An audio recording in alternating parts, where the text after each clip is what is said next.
That guy is John 117, better known as Master Chief. He's the protagonist of Halo, one of the biggest gaming franchises ever to exist, but you could be forgiven for not recognizing him because outside of the 2022 Paramount Plus TV series, he's pretty much defined by the fact that audiences never see him take off his helmet. It's just one of the many changes the series made to the lore of the Halo universe, and just one of the many reasons that the Halo TV show completely failed. Captain Keyes. Good to see you, Master Chief.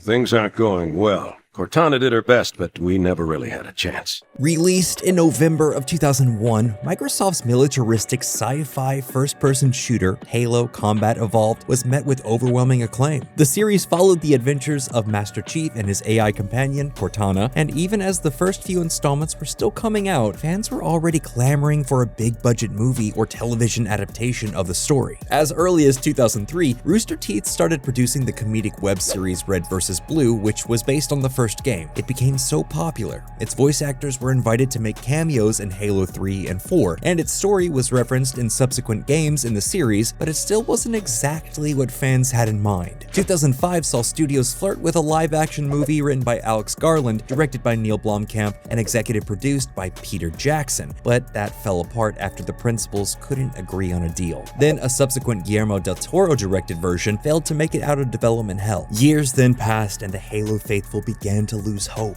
but everything changed in 2013 when it was announced that not only was there going to be a Halo TV series, but that it would be executive produced by Steven Spielberg. The show wouldn't actually be released until a decade later, but some things are worth waiting for. As it would turn out, the Halo TV series wouldn't be one of them. If you want me dead, you'll need to aim up here. The first sign something was amiss came in the months before it was released, when interviews with the creative team made it clear that the show would reveal Master Chief's face early in the run. The logic was that in a video game, the protagonist is often a blank slate so the gamer can imagine themselves as the center of the action. But scripted drama requires audiences to relate to the protagonist as a person, and while The Mandalorian proves it's not impossible to pull off, it can be much more difficult to do that when the viewer can't see the emotions on an actor's face. The announcement drew mixed reactions, but even those fans willing to keep an open mind were surprised that the reveal occurred in the very first episode, and that Master Chief would go helmetless for most of the first season. As if that wasn't bad enough, the character, as embodied by actor Pablo Schreiber, turned out to be extremely different from his video game counterpart. In the games, Master Chief is cool, calm, and collected. His stoicism is occasionally punctured by displays of dry wit, but overall, he's a classic strong silent type who always follows orders. Much. A well-placed grenade, perhaps, but why? Okay, I'm coming with you. By contrast, the Master Chief in the show is emotionally volatile and in a near constant state of rebellion against his superiors. It's suggested through exposition that prior to the events of the pilot, he was more like his video game self, but we never get to see it. Instead, he's been overlaid with an abrasive personality that makes him less relatable and harder to like. The first half of the first season is then largely devoted to unpacking Master Chief's backstory, which is mostly revealed through visions he gets by touching a Forerunner artifact with which he has a mysterious connection. He does nothing to earn the information, and the plot moves at a snail's pace, which isn't ideal for an audience accustomed to first-person shooters, but even if it went faster, it's hard to imagine Halo fans were hoping for a series about a sad sack Master Chief coming to grips with his childhood trauma and figuring out who he is as a person. It's natural. Memories get muddled, particularly where trauma's involved.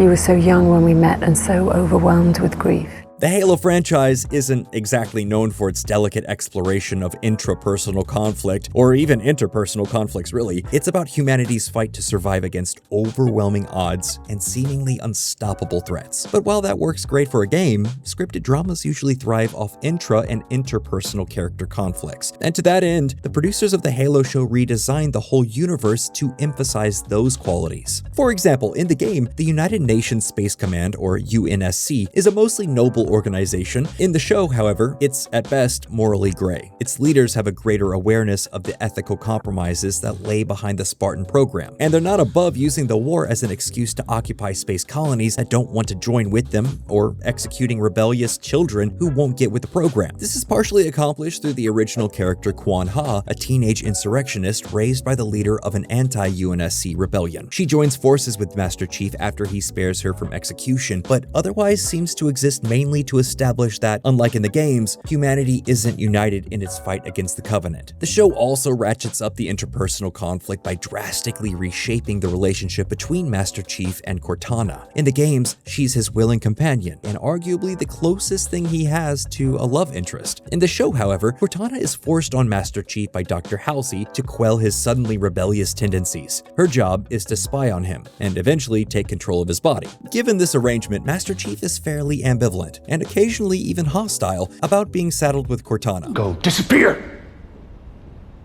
And it's hard to blame him. Their relationship couldn't possibly be more different from what it is in the games. Other continuity-shattering changes include the original character Makee, a human raised by and allied with the Covenant. In the games, the Covenant hate humanity with a religious fervor. They even consider Master Chief to be an actual demon. The inclusion of Makee among them serves no obvious point to the narrative, and as a result, comes off as a half-hearted attempt to save money on VFX and putting her at the center of most Covenant-related action. The show attempts to justify the change by establishing that Makee, like Master Chief, is a blessed one, with a special ability to interact with Forerunner technology. Makee also figures prominently into what is widely considered the series' low point, a scene in Season 1, Episode 8, during which Master Chief has sex with her while she's being held by the UNSC as a prisoner of war. The ethically uncomfortable sequence, which does nothing to advance the plot, is the first time in the entire Halo franchise we see Master Chief sexually interact with anyone, and fans overwhelmingly found it unearned and uncomfortable. Much like the moment we get a look at Master Chief's bare butt in Season 1, Episode 3, the sex scene suggests a desire on the producer's part to make the material more adult, but since the scene was totally unnecessary to the storyline, it just made the show feel more juvenile. And we're really just scratching the surface here. The show's dialogue was mostly terrible. I remember losing her.